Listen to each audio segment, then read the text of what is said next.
Morning, I'm C.A. Savoy, Capital Area Wood Turners, Alexandria, Virginia. This morning I'm going to give you a sharpening demo on wood turning tools. Now this is the way I do it. There are a lot of videos out there and a lot of people doing demos showing you how to sharpen wood turning tools. So I'm going to go through the basics of what I do. My preferred grinder is a slow speed 1725 grinder for sharpening.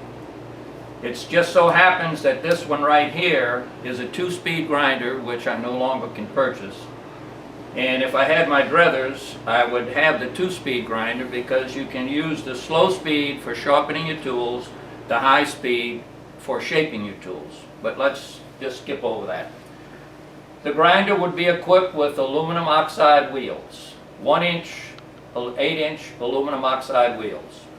We also have another system that has the CBN wheels on them. That's the cubic boron nitrate wheels. I'm not going to go any further than explaining them. Just go to the web on Google and Google it and it'll tell you all about them.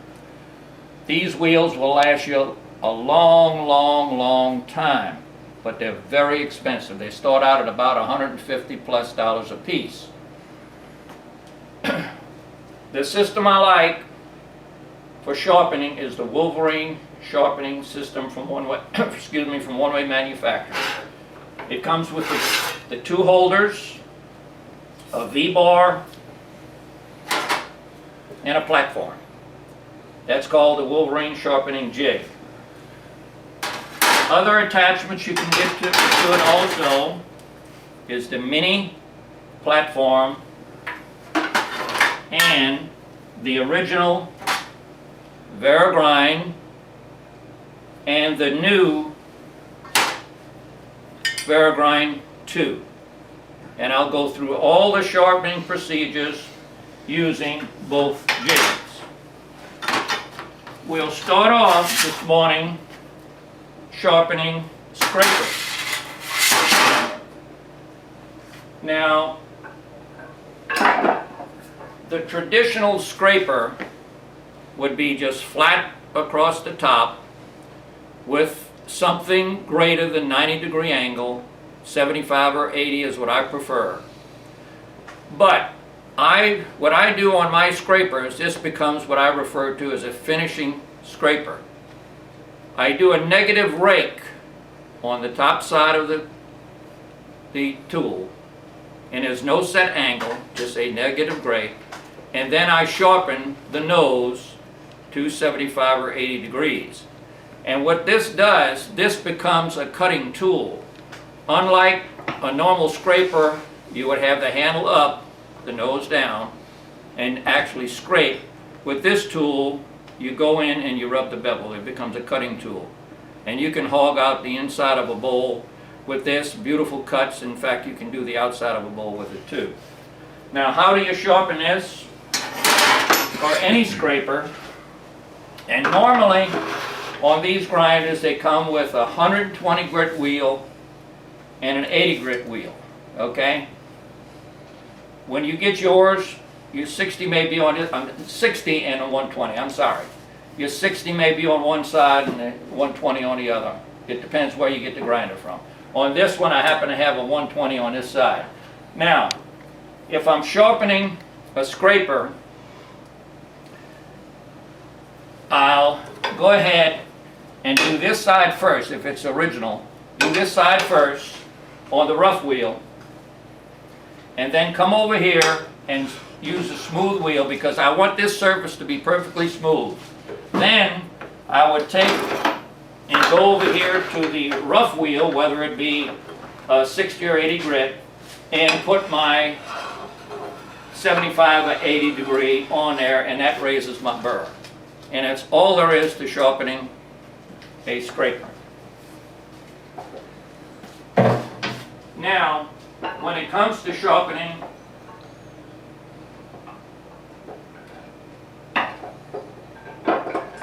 let's say one of these little 1/4-inch skews. Once again, you just match the angle. Now let me tell you this about sharpening, because sometimes if your eyesight's not very good, even if it's good, you can't see where you have sharpen the tool. And once again, most people refer to it as grinding the tool. I don't refer to sharpening my tool as grinding. I refer to sharpening my tool as sharpening.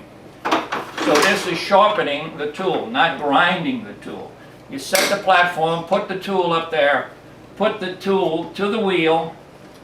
Remember, you got it painted.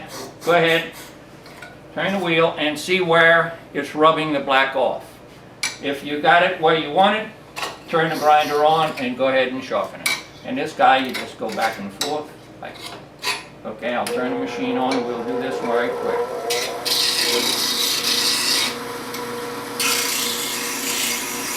Okay, that's all there is to sharpening that tool. Now, we can continue using the platform for sharpening a skew. Now, on a skew, what I like to do, and I learned this from Alan Lacer, this angle is 1.5 times the thickness of the steel. Okay? It just so happens on this one, if you was to measure the bevel, it's 35 degrees. And that's another thing. How can you determine the bevel on a tool if you don't have a protractor? Everybody should have one of these little angle gauges, okay? To check whatever you, if I say it should be 35, then you put it on there and look at it, it's 35. How do you sharpen this tool? Once again, put it on the platform, bring the platform up till it's registering on the wheel. Once again, you would paint that black to make sure you get it. Turn the machine on, lock this down, make sure it's locked down. And once you lock your platform down, turn your wheel like that and make sure it's not touching the platform. Put it on the platform, turn the machine on, sharpen away. That is a conventional skew. My preferred skew is, once again, I learned this from Alan Lacer, is somewhat of an oval profile. From this point to that point is about 70 degrees. The first 1/4 of an inch or so on that tool is flat, and then it slopes down. Once again, this angle here is 1.5 times the diameter of the tool, the thickness of the tool. How do you sharpen that? Once again, on the platform, and away you go. Okay? Very simple, very simple. Now, on the platform also, and I'm going through all the platforms first. The 3-point tool, once again, on a platform, match the bevel, turn it on, all 3 points. 3-point tool, okay? Little 1/4 inch scrapers. Once again, you see I have negative rake. On all my scrapers, I use the negative rake. I find them cutting better, they cut cleaner. Once again, the setup on this, same way.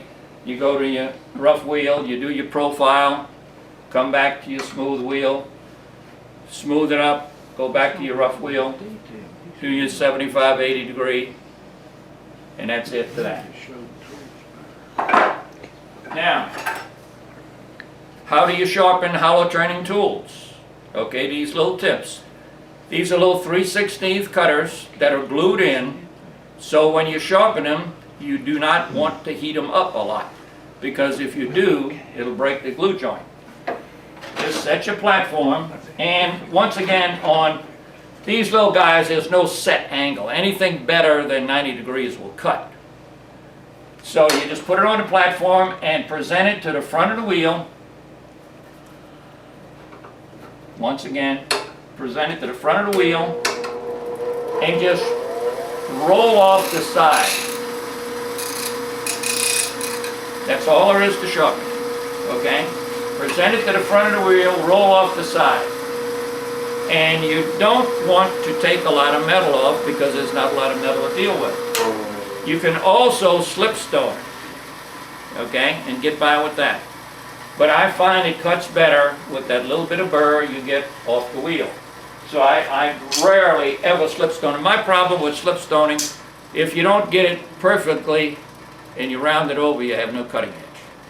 So I rather trust the grind. One more tool that we can use the platform for. And I'm not saying that all of the tools that I showed you are the only ones you use the platform for.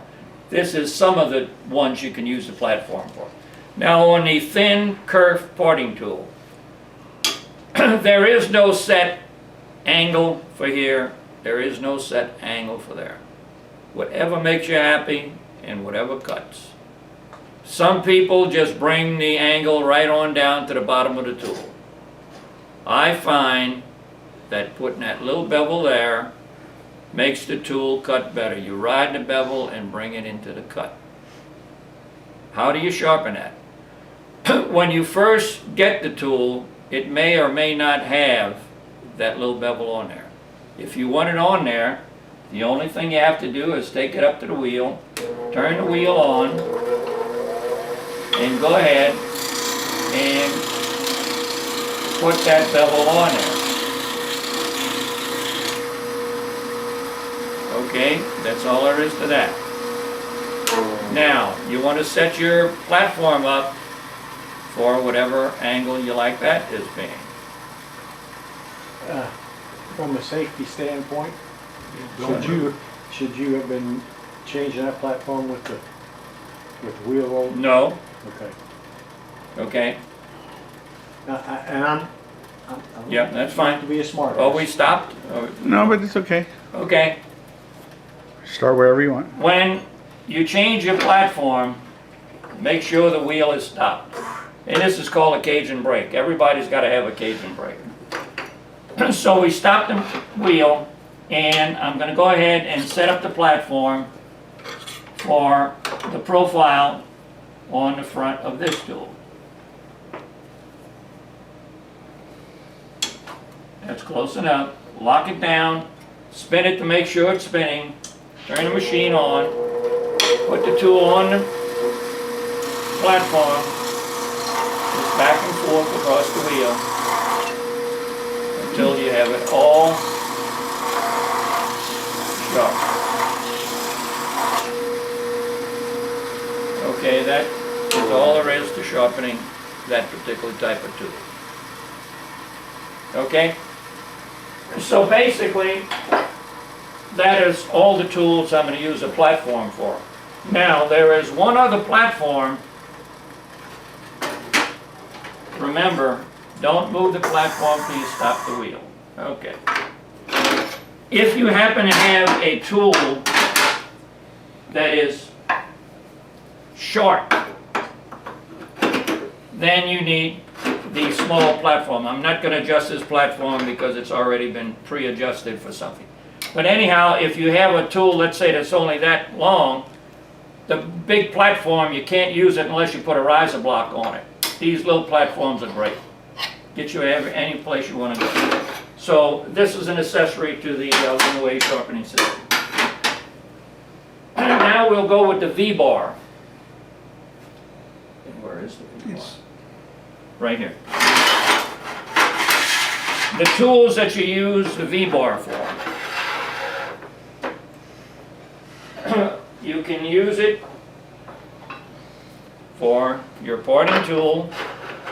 Put the parting tool in, the butt of the parting tool in the pocket. Match the bevel. Lock it down. Turn the machine on. And sharpen the tool. Okay? You can do it that way, or you can also use the platform. You can do the same thing, set the platform at the angle you want, and go ahead and sharpen it using the platform. Okay, so you can sharpen a parting tool using the V-bar or the platform, or in a case of experienced turners, you can do it freehand. You can actually just go up to the, and do it like that, but don't do that until you have some experience in sharpening tools. Now, this is a spindle roughing gouge, and you set the angle. Now, the angle on the spindle roughing gouge, my preferred angle is about 45 degrees. Set it in the pocket, set it on the wheel. Once again, you would paint the front of the tool that you're going to sharpen. And remember, I said sharpen, I didn't say grinding. You're sharpening a tool, you're not grinding a tool. Set the angle up, lock it down, see where the scratch marks are. If it's not scratching all the way. Okay, we got that. Turn the machine on, make sure it's locked down, and present it to the wheel.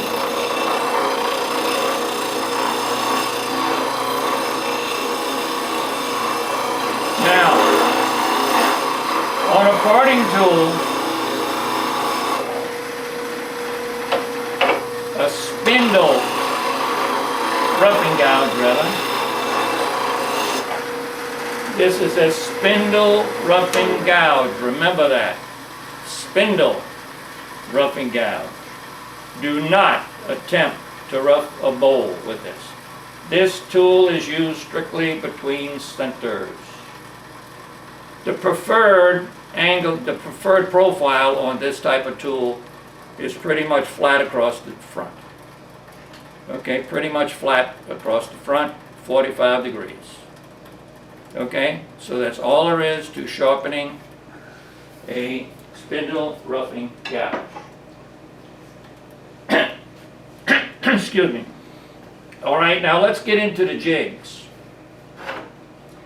The first jig we will use will be the original Veragrind from One Way. Now there are quite a few templates out there that you can use to repeat your grinds. Now, if you notice, you can move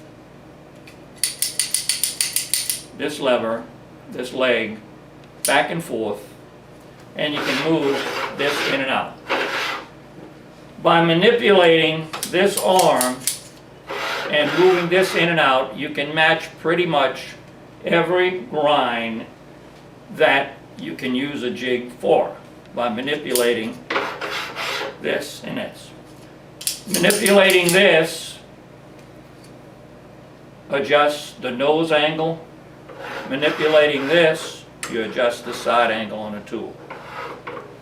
I found over the years, if you find a sweet spot on this that you like, in my case, I have a tick mark right there. I'll lock it down there, and I never move it. For spindle or roughing, spindle or bowl gouges, that lever stays right there. Okay? Excuse me. Now what I have done, so I get repeated grinds every time, you can do this. You can take your bowl gouge, for instance, and a bowl gouge, the stick out, this is stick out on a bowl gouge, is 2 inches. And you should have somewhere on your platform a block that you can just put the tool up, and this happens to be 2 inches for bowl gouge. This is 1 3/4 for spindle gouge. But have a block or a depth gauge somewhere so you can do that very fast. You can take the tool, put it in that pocket. Now I know that this is set, so I never have to move that. The only thing I have to do now is match up the bevel on the wheel. And right now that looks pretty good. Do you turn the grinder on and start sharpening? No. Once again, give it this test and see if you are in fact taking all the black off. And I can see that I'm not. I'm only taking the black off here. I'm not even sharpening that tool. So what does that mean? That means I have to bring the platform, the V-bar out a little bit and reset and go through that again. Now that is what you would normally do. but help yourself out and make it simple.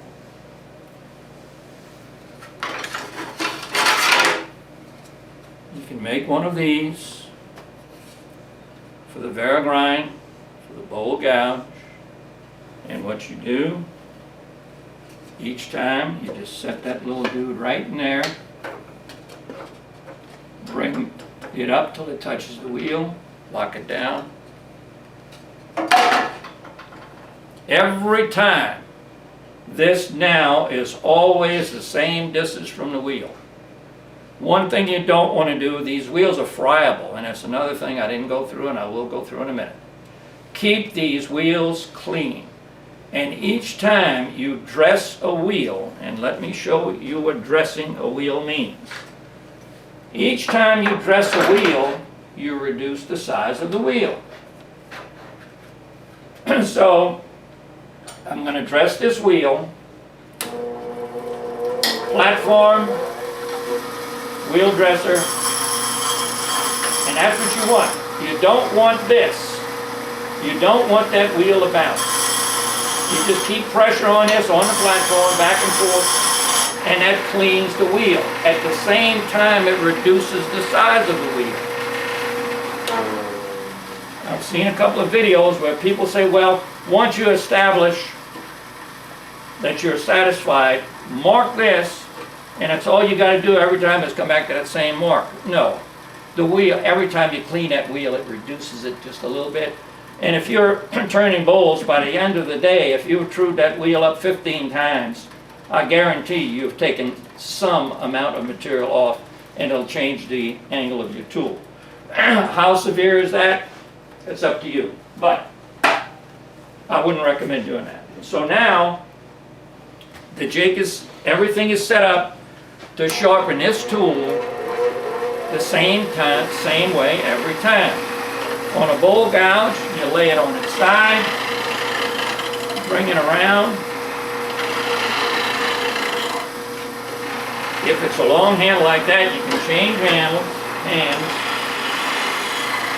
Come around. Now, one thing you want to do, fall in love with this thing. Don't give it one of these. You have no control. Fall in love with this thing. Okay, switch hands. Now,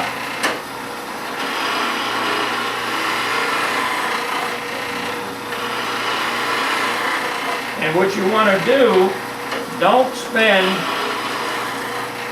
too much time on the nose.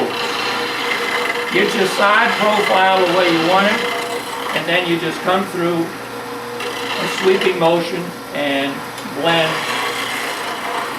your nose and your side angle together. Now, what you want is a nice flow from the side of the gouge down to the nose, on around to the other side. You don't want a big dip in here, and you don't want high ears over here. Now, if I wanted these ears back further, I would just lay the tool more over on the side. Okay, but to me, that's all I need right there for a bowl gouge. Okay? Now we do the same thing with the spindle gouge. Never move this. The only difference, 1 3/4 stick out. 1 3/4 stick out. And on spindle gouges, and this is referred to as a fingernail grind on a spindle gouge, okay? I prefer a 40-degree grind for my general purpose spindle gouge. I also prefer a 1/2 inch spindle gouge, vice a smaller gouge. I use this gouge for most of my work, and I relieve the back side of the gouge, so to the wood, this actually looks like a smaller than 1/2 inch gouge. It might look like a 3/8 or a 1/4 inch gouge. Depends how much of that back of the tool I remove. And it's heavy, and you don't get any chatter. You can take good cuts. Now, to get the angle for that, you have another template, and it's set at 40 degrees. So the only thing you have to move is your V-bar. Get that right up against it, lock it down. Once again, you would paint the tool to make sure you get in it sharp all the way around.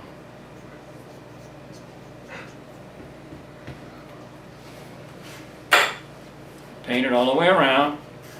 Set it in the pocket. Let the machine come up to speed.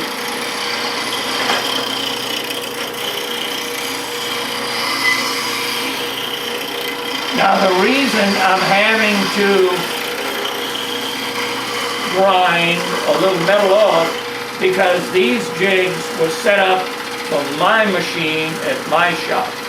Every machine setup will be a little bit different. If you take my jigs and use them on your machine, you may have to tweak them a little bit. Like if I was going to use these here in the studio, I would tweak them a little bit to get this grind so it be repeated each time. But I'm just showing you, this is how fast you can shape a tool using. Now, if this was a tool that I was taking right out of the box and was going to put this profile on it, I would have gone over to the rough wheel and done all my shaping on the rough wheel, and then come back and do all the sharpening on the 120 smooth wheel. Now, if you notice, momentarily there, I slipped off the side of the wheel. And this is a good time for me to show you the benefit of the Veragrind 2 over the Veragrind, the original Veragrind. Now, that tool is sharp and ready to go to work. Now, if I wanted to relieve that back bevel a little bit while I have it in a jig, I can just come over to the wheel and very gingerly just remove it. And the reason you want to do it now before you take it out of the jig, if you happen to roll it over too far and destroy your cutting edge, you just put it back in the jig, okay? So that takes care of that particular tool. Now, as I mentioned, at one point in time, if you notice, I almost fell off that wheel. That, my friend, is the benefit of the Veragrind 2. And this is a good time for us to show you the Veragrind 2. You can achieve the same angles and sharpness, all of the good stuff, using the Veragrind 2 that you get from the Veragrind 1. They both are jigs that hold the tool to give you repeated grinds. Now what I'm going to do, if you notice, this wheel is pretty much loaded up with metal particles. Now if I continue sharpening tools, what I'm winding up with now is I'm rubbing metal against metal. And that's when you start burning your tools. Now let's talk about burning your tools. If you grind a high-speed steel tool and turn it black, you have not taken the temper out of the tool. You cannot get it hot enough off of a grinder to remove the temper. The only thing you're doing is making the tool ugly and taking away unnecessary metal. So we will clean this before we sharpen it any other tool. Should you be wearing a dust mask? If you're going to do a lot of dressing or sharpening, you should have a dust mask on, yes. And you should have good ventilation if you do. If I'm just doing my normal turning, I would have a dust mask on to begin with. But during this demo, I don't have a dust mask on. Good point. Saw me dress the wheel using this diamond dresser right here. This is my preferred dresser. You can get it from some of the outlets. They run about $45, $48, but they're impregnated with diamond all the way through. This is the El Cheapo for $15, $18. It's diamond face, does the same job, just doesn't last long. This is just a smaller version of the diamond all the way through. And this is nothing more than a stick that you can use that is harder than the wheel, and you can clean the wheel with this type of stick also. What about the one-way wheel dresser? And also, One Way has a wheel dresser that is part of the jig system that sits in a mechanism, and it has a diamond tip on a dresser that you can clean the wheel with. I personally don't use them. They're great. It's just some extra setup time, but they do a beautiful job. Thank you for mine. Okay, we got the wheel clean. Now let's go to the Veragrind 2. The Veragrind 2 is much different than the Veragrind, inasmuch as it has an attachment that fits in the holder, and then the leg fits in this holder, and it's pivoted. It doesn't allow you to fall off the wheel. Now let's take that same half-inch spindle gouge that we just sharpened, put it in here, and if you have everything set up and you've done your work in setting this arm as well as that arm, what you have to do when you're going to use, if you're going to use both systems on a machine, you have to play with them till you get them both to match the same grind, okay? Normally, you would have one or the other. I happen to have two, but most of the time I use my new Veragrind 2. So anyhow, same stick out. Spindle gouge, 1 3/4, bowl gouge, 2 inches. Once again, the old method, you take it, set it up to the wheel, turn it on, see if it matches. If not, make your adjustment. And once again, paint your profile. It does help. What that does, it saves metal for you. Now,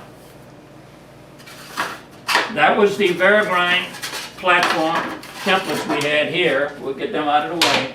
Now we also have a template for the Veragrind 2, and it says Veragrind 2. So you take this dude, put it in here, bring it up to the wheel, and in this case, I used it at my studio when I set it up, and my wheel is a little bit bigger than this, so I would have to cut a notch in here to get it to match, but we'll do the best we can. You getting the, okay. You getting the idea. So this would, repetition is what we're looking for. So then, we set this in the cradle, turn the machine on. We wouldn't turn the machine on right away. In this case, we would, because we don't move this, and we put this jig in there, and we set this. Now, every time we do that, we should get the same grind.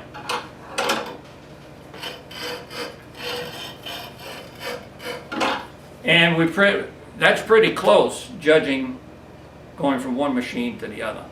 But I'll show you how this is done. Now we set up, we would go through the same procedure each time, but look at this, you don't have to hold it either. Now, some people say, well, look, what you're doing is setting the wheel. That's pretty good. Okay, as you see, there's a little black left here because different machines, different setup. But anyhow, that gives you the basic idea. Now, back to some people complain, well look, you're scalloping out the center of the wheel. So what? Dress the wheel more often. Yes, it does, because you're sharpening right on the center of the wheel. Agreed. If you have problems with that, stick with the Verigrind. But this is fail-safe, and it's very, very safe. I recommend this highly. It's very, very, very safe. You can't fall off the side of the wheel, okay? So that takes care of that. Now, I'm going to go to the bowl gouge, and since we set up with the Verigrind 2, we're going to go ahead and sharpen the bowl gouge with the Verigrind 2. But back again, if I was using the Verigrind, I would go through the same procedure. The stick out is still 2 inches for the bowl gouge, 1 3/4 for the spindle gouge. So we do our stick out at 2 inches. Okay? We get our little block that we're going to use here for bowl gouge, Verigrind 2, stick out 2 inches. Set it in here. Bring it up to the wheel. Lock it down. Paint. So we can see where we are. Paint this.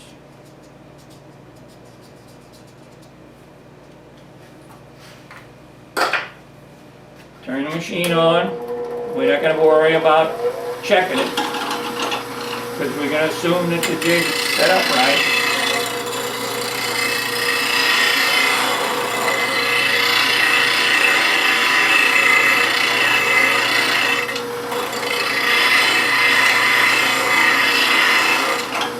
And that would basically be all you need. Now, you can see that this is still black here because I went from my machine at home to this machine, and it's set up a little bit different.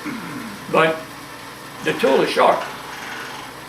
The tool is sharp right here. That's the main thing. Okay? Basically, that's how you sharpen a bowl gouge. Now, we have another machine over here. Okay, now on the CBN wheels, the jigs are very simple to set up because the wheel doesn't disintegrate. The distance from here to the wheel is always the same, so it's very simple to set up some little jigs. And I'm using this corner molding. I have some set up for Verigrind and others set up for Verigrind 2. I have the 60 degree for the bowl gouge, I have a 45 degree for a spindle, and I have a 40 degree for a spindle. Right now, we're just going to use the Verigrind 2, excuse me, and I'm going to set it up for the bowl gouge. Take a minute to take this off, it gets in the way.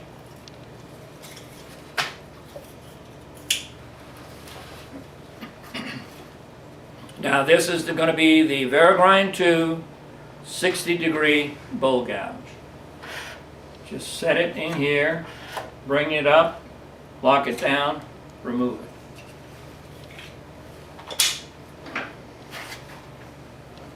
Remember, you'd never move these arms. You can if you wish, but I don't. Once I set them on both the Verigrind and the Verigrind 2, this never moves. The only thing I vary is the distance right here. So that's all I would do now is put that in there and go ahead and sharpen that tool. Okay, the same way I did on the dry grinder. Same deal, okay? Same way. Now I'll remove that, and I didn't want to do that. Now, on the CBN wheels, you can get them in 60 or 180. And they do a beautiful job. That 180 just polishes the tool. Since I'm already set up on the 80 grit side, and it doesn't matter to me if I'm turning bowls The 80 degree makes the tool more aggressive, and I like it. If I'm doing my final cuts, if I'm coming up and sharpening the tool, I may go to the 180. If I'm all set up over here, I just stay over here on the 80 grit. Now, those wheels take a while to get up to speed because they're so heavy, and they'll take a long time to slow down after you sharpen. But once again, that's all there is to using a Verigrind tool. And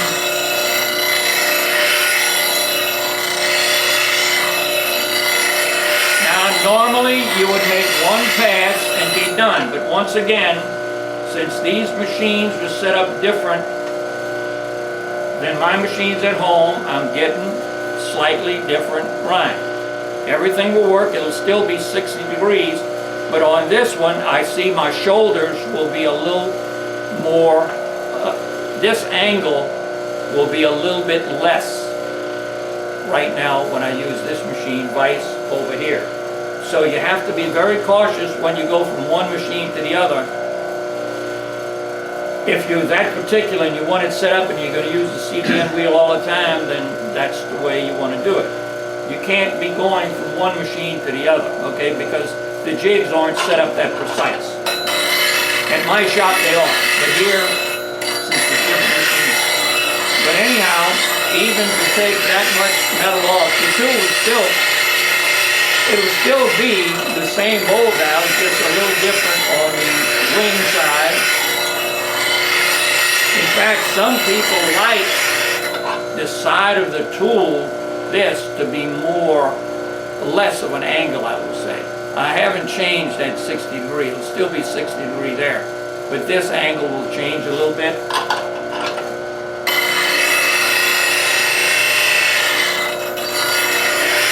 But look how easy that is with the Verigrind too. There's no effort to it.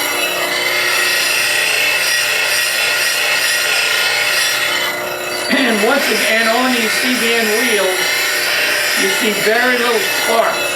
So it is very advisable on these wheels that you use the black magic marker or any color magic marker to mark the tool so you can see where you're grinding, because since these guys don't leave a telltale trail of sparks coming over the cutting edge, you may not realize the tool is sharp and you continue to grind and you're just wasting steel. Now, how can you tell if that tool's sharp? Once you think it's sharp all the way around, you can look at the cutting edge